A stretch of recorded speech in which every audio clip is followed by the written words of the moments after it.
Olá, seja bem-vindo, seja bem-vinda a mais um momento devocional da Congregação Evangélica Luterana Cristo Redentor de Copacabana. Que Deus Pai, Filho e Espírito Santo nos abençoe no meditar da sua palavra.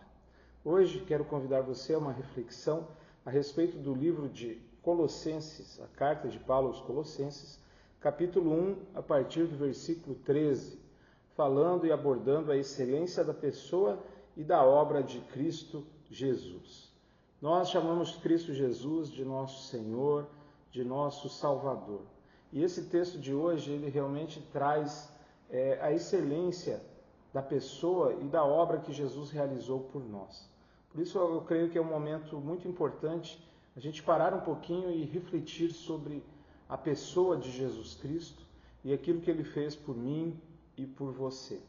Ele fez algo que era impossível a nós mesmos, a nossa salvação, o perdão dos nossos pecados. E ele fez isso por amor a você. Ele é o nosso Salvador, ele é o nosso Redentor, aquele que deu a vida por mim e por você. E o apóstolo Paulo inicia esse trecho da carta de Colossenses dizendo assim: Ele, Jesus, nos libertou do poder das trevas e nos transportou para o reino do seu Filho amado, em quem temos a redenção, a remissão dos pecados.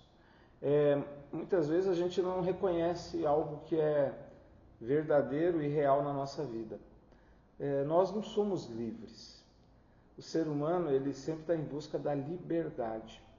Inclusive, na época de Martinho Lutero, Erasmo de Roterdã, um humanista muito importante do século XVI, muito admirado por Martinho Lutero, inclusive o Novo Testamento, né, que Lutero traduziu do grego para o alemão, a edição que ele pegou do grego era uma edição que foi editada por Erasmo de Roterdã, lembrando, né, que a época em que Lutero existiu e viveu foi um período da volta aos originais.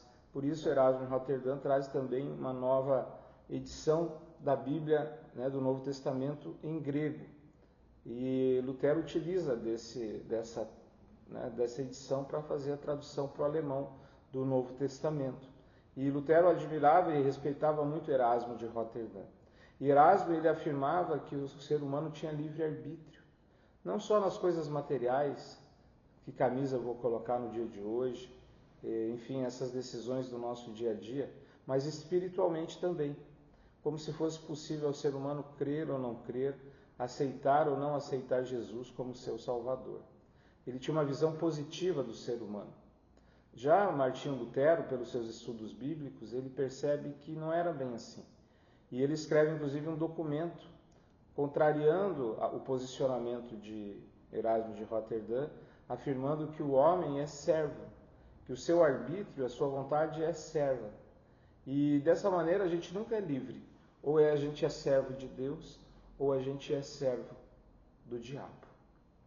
Você nunca está autônomo, sozinho, independente. Sempre está servo. E esse texto ele fala exatamente isso. Que Paulo, né, afirma aqui que Jesus nos libertou do poder das trevas e nos transporta para o reino do seu Filho amado, em quem nós temos a redenção, a remissão dos pecados. Veja que é claro o texto de Paulo. Como é que eu tenho perdão dos pecados? Como é que os meus pecados foram perdoados e pagos? Através de Cristo Jesus. E ele vai explicar agora quem é Jesus. Por que não a só a obra de Jesus é excelente, mas também a pessoa de Jesus. E é importante o que nós vamos ler agora para perceber por que Jesus podia perdoar pecados. Porque ele é a imagem do Deus invisível, o primogênito de toda a criação. Pois nele foram criadas todas as coisas nos céus e sobre a terra, as visíveis e as invisíveis, sejam tronos, sejam soberanias, quer principados, quer potestades. Tudo foi criado por meio dele e para ele. Ele é antes de todas as coisas. Nele tudo subsiste. Ou seja, ele apresenta aqui o mesmo Jesus que o apóstolo João apresenta. O verdadeiro Deus, aquele que criou todas as coisas. O Deus que se faz homem. Ele é a cabeça do corpo que é a igreja. Ele é o princípio, primogênito dentre os mortos, para ter a primazia em todas as coisas. Porque Ele é o primeiro a ressuscitar, é o primeiro a subir ao céu, e depois nós seremos levados por Ele ao céu. Porque Deus achou por bem que nele reside toda a plenitude, e que, havendo feito a paz pelo sangue da sua cruz, por meio dele reconciliasse consigo mesmo todas as coisas, quer sobre a terra, quer nos céus. E vocês que no passado eram estrangeiros e estranhos e inimigos no entendimento pelas obras más que praticaram, agora, porém, ele os reconciliou no corpo da sua carne, mediante a sua morte, para apresentá-los diante dele santos, inculpáveis e irrepreensíveis.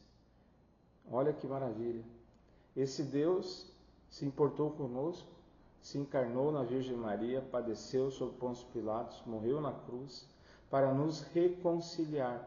Porque antes de Jesus entrar na nossa vida, nós éramos como estranhos, como inimigos de Deus, por causa dos nossos pecados.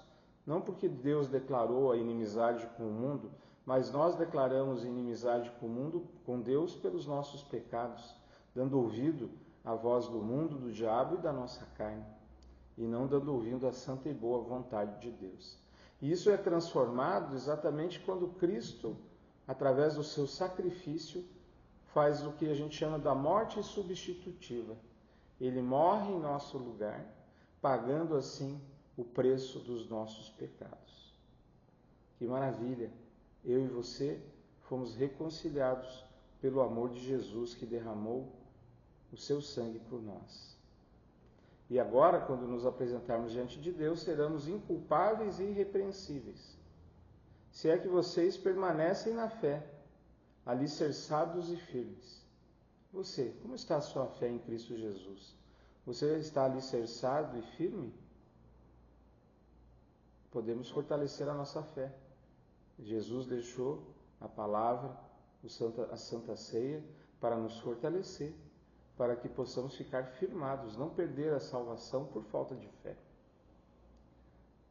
Se é que vocês permanecem na fé, diz Paulo no versículo 23, alicerçados e firmes, não se deixando afastar da esperança do Evangelho que vocês ouviram e que foi pregado a toda criatura debaixo do céu, e do qual eu, Paulo, me tornei ministro.